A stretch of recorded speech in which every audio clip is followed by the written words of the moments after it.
Hey guys, good afternoon, guys.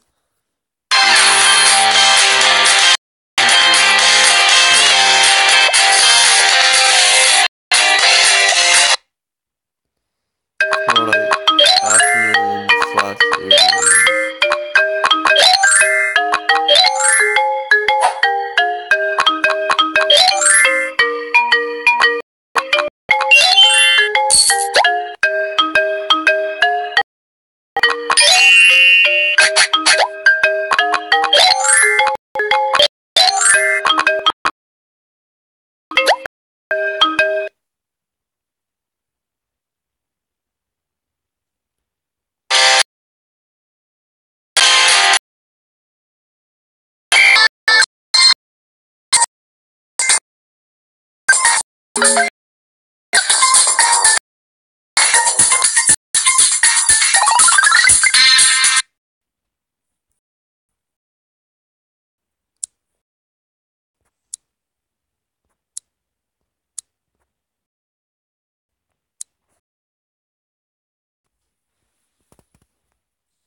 Hi, I'm Kong, and this is $75,000. Cool. Why are you burning it? Is my question.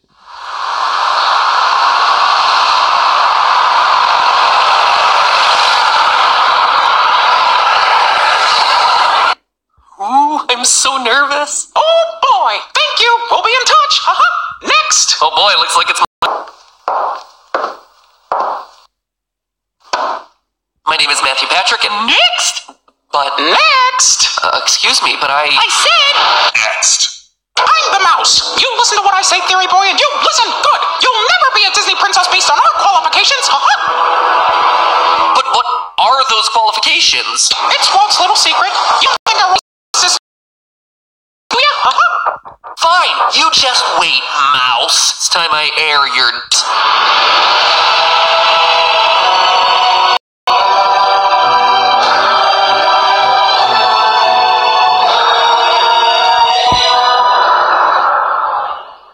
Hello, Internet! Welcome to Film Theory, making enemies with globally beloved mascots since 2015. Today I look at one of the most twisted and cutthroat cinematic universes ever conceived, the Disney princesses. All to answer that we'll never ask, what allows you to qualify as a Disney princess? Now, that may sound like it's a stupid question. You're a princess who happens to be in a Disney movie, duh. But the answer actually is nowhere near that simple. You see, despite me going to Disneyland hundreds of times and constantly being a creepy dude who waves to all the princesses as they bring, actually got me started down this little quest of mine was the trailer for Wreck-It Ralph 2, Ralph Breaks the Internet, which included this scene where Princess Vanellope von Schweetz goes to the Oh My Disney website and enters Disney Princess Room.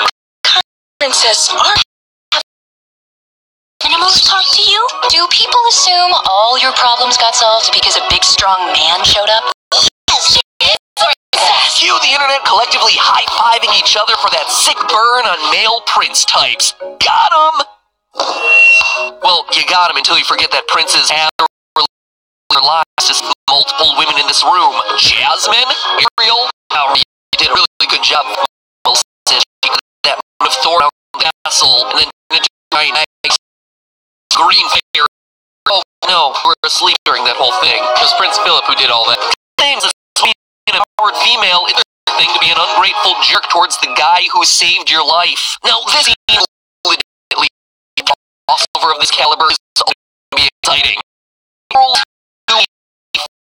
From Disney princesses. You see, a separate media franchise created in the early characters. And believe it or not, it includes only a very select 100 history as it's high to be.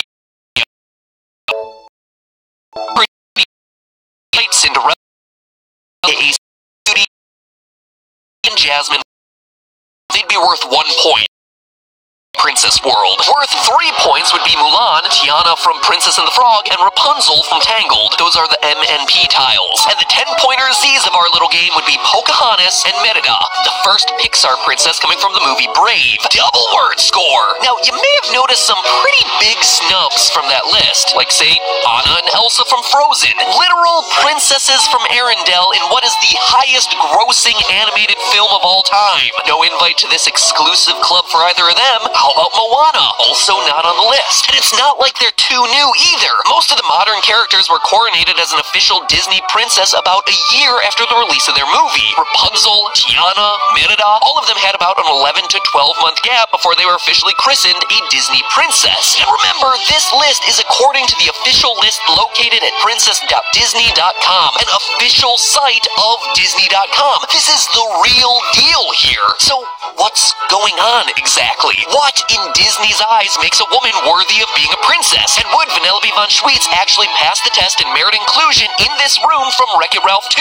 That, ladies and gentlemen, is my goal today, to turn these empowered women into lists of their core attributes so we can directly compare their worth and find out what methodology Disney is working with to determine their merit. So if we have any hope of figuring out the criteria for becoming a Disney princess, we're going to have to reverse engineer things by seeing who's included, who's excluded, and then figuring out what attributes unite those two groups. Now, as I just mentioned, the exclusion of Anna and Elsa from this group shows that not all princesses in Disney movies go on to become Disney princesses trademarked. But that leads to the question, are all Disney princesses trademarked actual princesses in Disney movies? In other words, are they either the daughter of a king or queen, or are they married to a prince? Well, of the 11, 9 of them are easy. Yes, but 2, Pocahontas and Mulan, require a bit more digging. For Pocahontas, her father... God, I hate these moments when I copy-paste a hard name into a script and then come across it later in the recording closet, suddenly remembering that I have to pronounce the darn thing. Her father, Wuhun Senakawa, was a powerful chief of the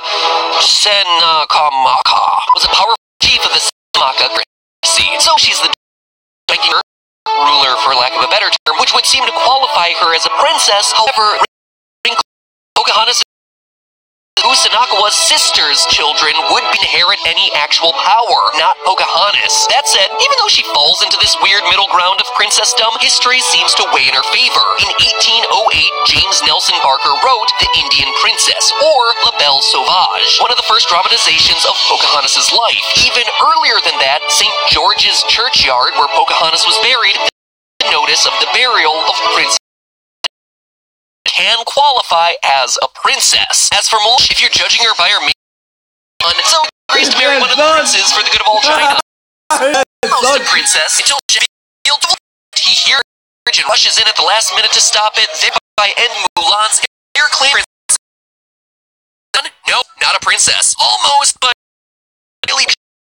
Princess doesn't matter for qualification into this elite group. And if you want a real nail in this coffin, Mulan was included in the roster of Disney princesses back when the group was first created in 2000. Mulan 2004. So there is absolutely zero way that Mulan would have qualified any angle that you slice it from. So being the dictionary definition of a princess does not matter, apparently. Then what does? What connects those 11 characters but still leaves out Moana, Anna, Elsa, not to mention other classic Disney females like Meg from Hercules, Esmeralda from Hunchback of Notre Dame, and even Princess Eilonwy from 1985's The Black Cauldron, a literal princess who is based in Welsh fairy tales and was saving the male protagonist of her story 3 decades before any of the strong women of modern Disney rolled into town.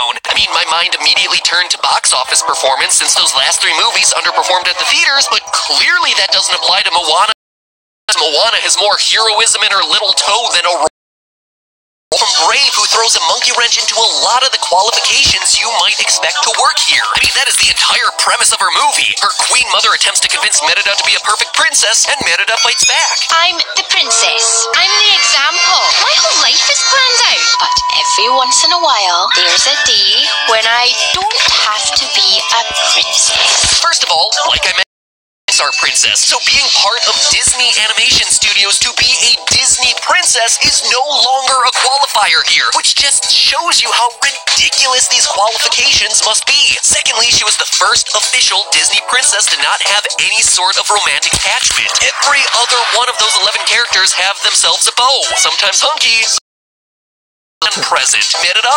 Nope. But the last difference here is I don't need probably the nobody. biggest Yeah. one. Merida doesn't sing. I mean, sure, there's a song about her in the opening of the movie, but Merida herself doesn't sing a single note in her entire film, while every other Disney princess had. So what is it? What is this magic ingredient that we can maybe understand Anna and Elsa? So by the end of her movie becomes queen, and Anna is in her shadow the whole movie, and let's face it, two pale-faced princesses from the icy north aren't the most diverse additions to your princess roster. But Moana literally checks off all boxes. She's the heir of her father's chiefdom, she sings and gets her own main theme song. I am Moana. She performs heroic acts, she's selected as special by fate, she represents a culture and ethnicity not present in the existing 11 character roster. Her movie made a butt ton and it came out point. I mean, her movie spells it out. Wayfinding, princess. Oh, I'm not a princess. I'm the daughter of the chief. Same difference. No. If you wear a dress and you have an animal sidekick, you're a princess. Wait a minute, is that it? Who has obviously not met this invisible bar to being a Disney princess, which I gotta admit makes the subtext for this scene really weird. But even though this meta joke is played for laughs, Maui here might not be joking. When Andy Mooney, creator of the Disney Princess Initiative, was interviewed by the New York Times about how he came up with grouping together princesses, Halloween costume, and the light bulb went off. Clearly, there was a latent demand here. So the next morning, I said to my team, okay, let's establish standards and a color palette and talk to licensees and get as much product out there as we possibly can that allows these girls to do what they're doing anyway, projecting themselves into the characters from these classic movies. End quote. Translation, let's monetize the heck out of the hopes and dreams of these young, impressionable girls. But what if the only two qualifications are 1, dress, and 2, animal? Let's look at our list of candidates again. Pocahontas, dress, and dress, and Flounder the fish. Jasmine, dress, and Raja the tiger. Mulan, dress, and Mushu the dragon. Rapunzel, dress, and Pascal the chameleon. Tiana, dress, and Louis the crocodile. Belle, dress, and Philippe the horse, or I guess you could consider the beast himself. Cinderella, dress, and her mice Jacques and Gus. Snow White and Sleeping Beauty, dresses, and General Woodland, dress. Now let's look at that excluded list. Meg from no animal. Princess Ailonwy from Black Cauldron, no animal. Esmeralda from Hunchback, okay, she's got herself a dress and a goat, but she's also an outlaw who's treated as an object of sexual desire by the men in the movie, so she's got a couple other things working against her in this qualification. Anna and Elsa, sure, they have Olaf, but he's technically not an animal. And honestly, they do make the cut when it comes to a separate list of Disneyland theme park princesses, which they're the only new additions. Quite frankly, animal plus dress is the only set of qualifications that clearly delineates the princesses from the not princesses. But that still leaves out Moana. What about her? She clearly has Hey Hey the Rooster, so what's holding her back? It's the dress. It's technically not a dress by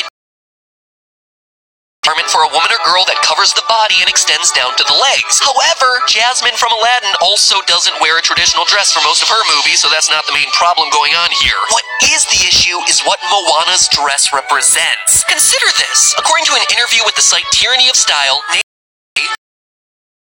emphasizes the goal of staying true to Pacific Islander culture. Quote, the biggest challenge on the film was the limited materials. We only had 2, tapa and pandanus. Tapa is made from the mulberry tree bark. They pull out the bark and go through a strenuous process of making a paste and eventually tap it all together. Hence, pandanus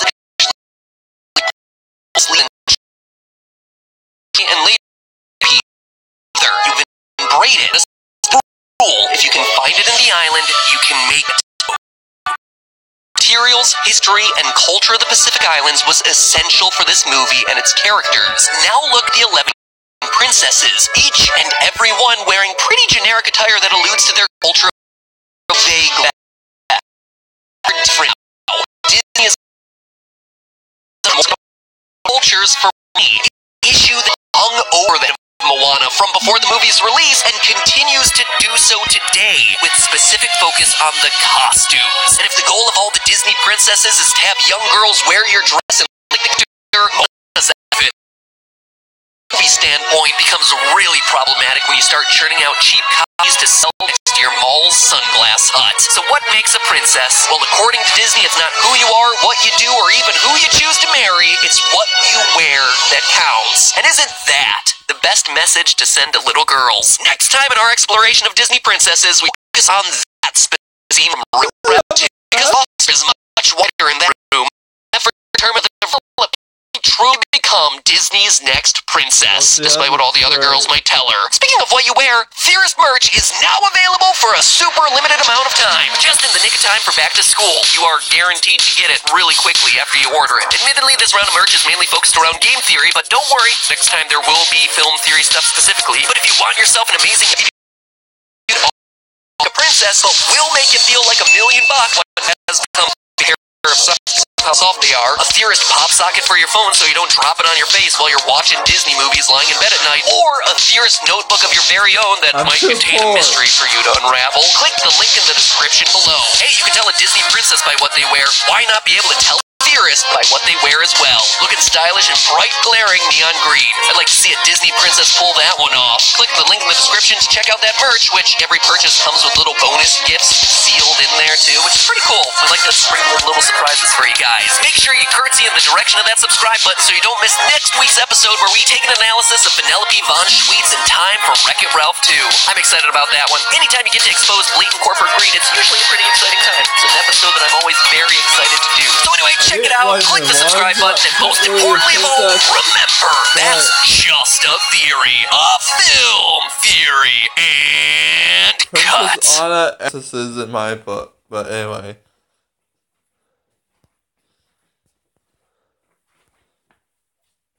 Bye guys, love you. Hope you liked this video. If you do, give it a thumbs up, subscribe, comment down below. Let's get 1,000 likes, 1,000 subs, 1,000 views on this video. Okay, so bye. Hope you liked it.